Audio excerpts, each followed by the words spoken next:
Hello అందరికీ welcome back to our channel Akhila simple life style. ఇవాళ ఎందుకో మీకు ఒక చిన్న స్టోరీ చెప్పాలనిపిస్తుంది. మధ్యతరగతి వ్యక్తి సైకలాజిక్ ప్రకారం నా మాటల్లో మీకు ఏమన్నా ఇబ్బంది కలిపిస్తే ముందే సారీ చెప్పేస్తున్నాను నేను. మన మధ్యతరగతి వాళ్ళ సైకాలజీ ఏంటంటే జీవితం పట్ల ఏదో తెలియని భయం. ఇప్పుడు ఏదన్నా ఒక 10 రూపాయలు ఖర్చు పెడదామంటే రేపు ఏదన్నా పెద్ద ఆపద వస్తే మనకి ఎక్కడి నుంచి డబ్బులు వస్తాయి అనే ఒక భయం. ఉదాహరణకి ఒక విషయం చెప్దాం అనుకుంటున్నాను. ఇప్పుడు ఒక వ్యక్తి డైలీ కూలీకి వెళ్తాడు, డైలీ 100-200 పని చేసుకుంటాడు. కానీ ఇవాళ అతనికి 500 పని చేసుకున్నాడు, 500 వచ్చింది.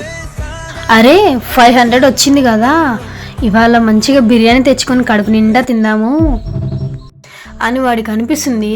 కానీ వెంటనే మైండ్లో ఇంకొక ఆలోచన వస్తుంది. ఆ 500 మనం ఖర్చు పెట్టే బదులు ఇంటికి వెళ్ళేటప్పుడు పిల్లలకి బ్యాగ్ లేకపోతే బుక్స్ తీసుకెళ్తే వాళ్ళు కూడా సంతోషపడతాడు కదా అని తన సంతోషాన్ని సాక్రిఫై చేస్తాడు. ప్రతి విషయానికి అడ్జస్ట్ అయిపోతాడు. కానీ వాడు అడ్జస్ట్ అయ్యే విధానంలో అస్సలు ఫీల్ అవ్వడు. ఎందుకంటే ఇవాళ వృధాగా బిర్యానీ కొనుక్కొని తినే బదులు పిల్లలకి స్కూల్ బ్యాగ్ వస్తే మంచిదే కదా అనే విషయంలో సంతృప్తిగా ఫీల్ అవుతాడు.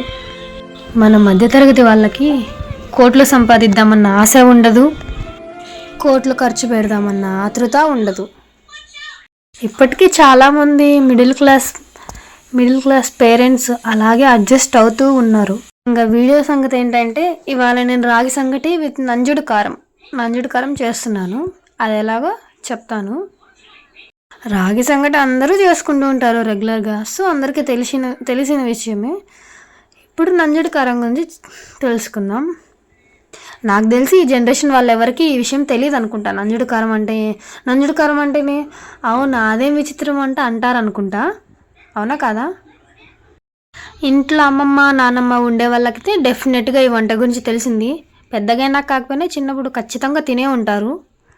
వీడియోలో నేను ఒక పరికరాన్ని చూపించాను. అది దాని పేరు ఏంటో, దాన్ని ఎందుకు యూస్ చేస్తారో నేను ఆల్రెడీ యూస్ చేశాను వీడియోలో. మీకు తెలిస్తే కామెంట్ చేయండి, చూద్దాం ఎంతమందికి తెలుస్తుందో. ఇప్పుడు నంచుడు కారం ఎలా ప్రిపేర్ చేసుకోవాలో చూసేద్దాం.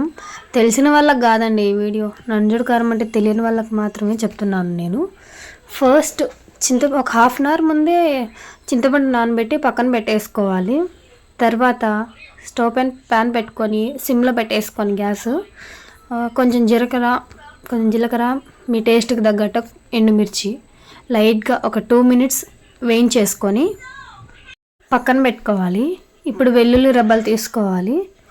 మా అమ్మ మా అత్తయ్య ఏమో చేత్తోనే పిసికేస్తారు ఎండుమిర్చి జీలకర్ర వెల్లుల్లిని. నాకు రాదు, చేయంతా మంట పడుతుంది. సో నేను అలాగ చిన్న సెరవ తీసుకొని అందులో పప్పు గుత్తితో దంచుతున్నాను. మీకు కనుక చేతనైతే అలా దంచుకోండి, లేకపోతే కనుక మిక్సీకైనా పెట్టేసుకోవచ్చు ఆ మూడింటిని. అవి కచ్చపచ్చగా అయిపోయాక మనం ముందే నానబెట్టుకున్నాం కదా చింతపండు, దాన్ని తీసుకొని పిసికి దాంట్లో పులుసు ఇందులో వేసేసుకోవాలి. చెప్పడం మర్చిపోయాను, జీలకర్ర వెల్లుల్లి ఎండుమిర్చి దంచుకుంటున్నాం కదా, ఇది దంచుకునేటప్పుడే సాల్ట్ కూడా వేసేసుకోవాలి. ఎంత మెదిగిపోయాక చింతపండు పులుసు కూడా వేసేసుకోవాలి. తర్వాత ఆనియన్స్ కట్ చేసుకొని మొత్తం మిక్సింగ్ చేసేస్తే మన నంజుడు కారం రెడీ. వేడివేడిగా చల్లటి వెదర్లో నంజుడు కారం రాగి సంగటి వేసుకుంటే అబ్బా సూపర్.